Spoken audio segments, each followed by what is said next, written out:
আজকে এখন পর্যন্ত 244 জন 244 জনকে গ্রেফতার করা হয়। এই সময় তাদের কাছ থেকে 14টি ককটেল এবং 60টি ব্যানার উদ্ধার করা হয়। ডিএমপি মিডিয়া সেন্টারে আয়োজিত আজকের প্রেস ব্রিফিংয়ে আপনাদেরকে আমি স্বাগত জানাচ্ছি। আপনারা জানেন, কার্যক্রম নিষিদ্ধ আওয়ামী লীগ ও এর অঙ্গ সংগঠনের নেতাকর্মীরা সম্প্রতি রাজধানীর বিভিন্ন স্থানে জড়ো হয়ে ঝটিকা মিছিল আয়োজনের মাধ্যমে আইন শৃঙ্খলা বিনষ্ট করে জনমনে আতঙ্ক সৃষ্টির পায়তারা করছে। অদ্য 24শে সেপ্টেম্বর 2025 রাজধানীর বিভিন্ন এলাকায় ঝটিকা মিছিলের চেষ্টা চালায়। এ সময় পুলিশের টহল টিম, ঢাকা মহানগরের গোয়েন্দা পুলিশের সদস্যরা এ প্রচেষ্টা নস্যাৎ করে দেয়।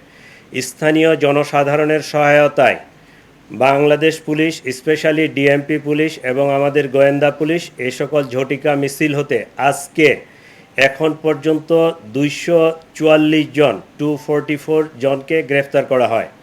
এই সময় তাদের কাছ থেকে 14টি ককটেল এবং 60টি ব্যানার উদ্ধার করা হয়।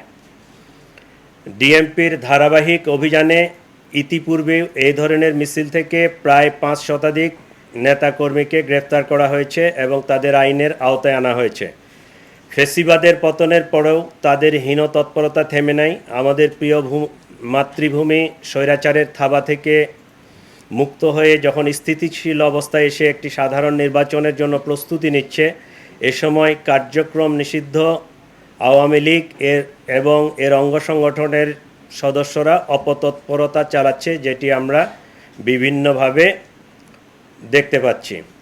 রাজধানীর আইন শৃঙ্খলা স্বাভাবিক রাখতে ঢাকা মেট্রোপলিটন পুলিশ নিরলস পরিশ্রম করে যাচ্ছে।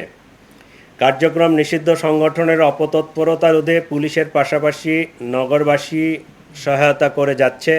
আমরা তাদের এই সহায়তাকে অ্যাপ্রিসিয়েট করি। আজকে তারা আমাদেরকে এবং আমাদেরকে বেশ ভালোভাবে সহায়তা করেছে।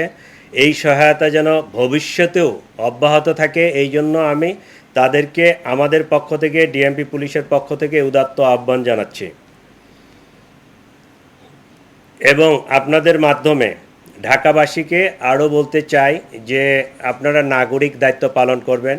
বিশেষ করে বিভিন্ন ফ্ল্যাটে, আবাসিক হোটেলগুলোতে, বিভিন্ন ছাত্রাবাসে এবং এই সমস্ত জায়গায় যদি কোনো নিষিদ্ধ সংগঠনের লোকজন থাকে, জমায়েত থাকে বা তারা কোনো অপতৎপরতা করে, তাহলে আমাদেরকে যদি আপনারা অগ্রিম জানাতে পারেন, তাহলে আমরা কিন্তু এটা আরও ইফেক্টিভলি মোকাবেলা করতে পারবো, তাদেরকে আইনের আওতায় নিয়ে আসতে পারবো। আপনাদের সকলকে ধন্যবাদ।